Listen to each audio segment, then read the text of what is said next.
سلام كورات تعزبتي لومي بزعبا تي أبز إوانزي كل سبهان قوتا دزاربول زلون نبوزحات زقرم زلون مسارحي كنقروكمه سود ما كلود AI يبهال إذ مسارح زي زتفلالي وصحفات سئلتاتن فايلاتن بمقبال أوشتي كاليتات ملس زب أزيو حيال نفوعن ناي سبسرحو بالحي ويدما AI chat bot إيو كلود نزتفلالي ناي معالتاوي سرحات بمقلال زقلقل كوينو أمربب حبريتا مالت ويب سايت كمون أب كمبيوتر ديسكتوب كم أبليكيشن كوينو كمون أب موبايل أبليكيشن بقليلو كنرخبو نخلينا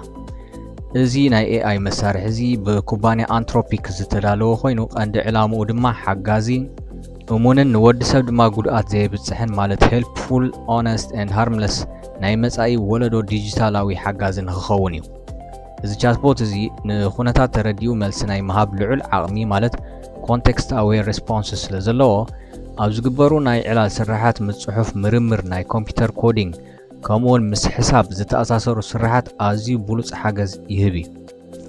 ክሎድ AI ባዕልኻ ዘእተኻሉ ጽሑፋት ንኣብነት ሓደ ሓድሽ ዓንቀጽ ወይ ናይ ሓደ ቪድዮ ጽሑፋዊ ትሕዝቶ ማለት ትራንስክሪፕት እንተራሂብካዮ بصبوق أحصيركا كنغركان نزحاتتكا حتوتا دما كملسلكان يخيل እዩ تقدماي ناي كلود موديل ኣብ መጀመርታ 2023 እዩ ተዘርጊሑ ክሳብ ሕጂ ድማ ስራሓት ምምዕባል ይቕጽል ኣሎ ኣጠቃቅምኡ ከመይ እዩ ንዝብል ሕቶ ድማ ክሎድ ሓደስቲ ሓሳባት ንምምንጫው ማለት ብሬንስቶርም ብምግባር ጽሑፋት ብኻልእ ኣገባብ ንምጽሓፍ ዛንታታት ንምፍጣር ኮድ ጽሒፍካ ራን ንምግባር ከምኡን ቋንቋታት ንምትርጓም ስእልታት ንምትንታንን ንብዙሓት ካልኦት ስራሓት የገልግል እዩ ንምጅማሩ ድማ ኣዝዩ ቀሊል እዩ ናብ claude.ai ብምኻድ ናይ ኢሜል ኣድራሻኹም ብምእታው ጥራይ ክትኣትዉ ትኽእሉ ኢኹም ብዛዕባ ክፍሊት ክንርኢ ከለና ክሎድ ብነፃ ክንጥቀመሉ ንኽእል ኢና ግና ኣብ መዓልቲ ክንደይ ዝኸውን መልእኽቲ ክንሰድድ ከም ዘለና ገደብ ኣለዎ ነዚ ገደብ እዚ ንምልዓል ድማ ናብ ፕሮ ፕላን ከነዕብዮ ንኽእል ኢና እዚ ድማ 5 እጥፊ ዝለዓለ ኣጠቃቅማ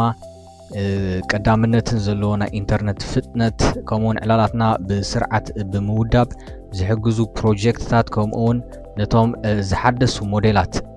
ሞዴላትን ስራሓትን ናይ ምጥቃም ዕድል ይህበና ካብ ዝሓሊፉ ንትካላት ዝኾኑ ናይ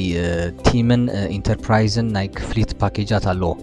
زحيال مسارح زي سرحاتكم نمقلط اف عبي حاجه سل زخونه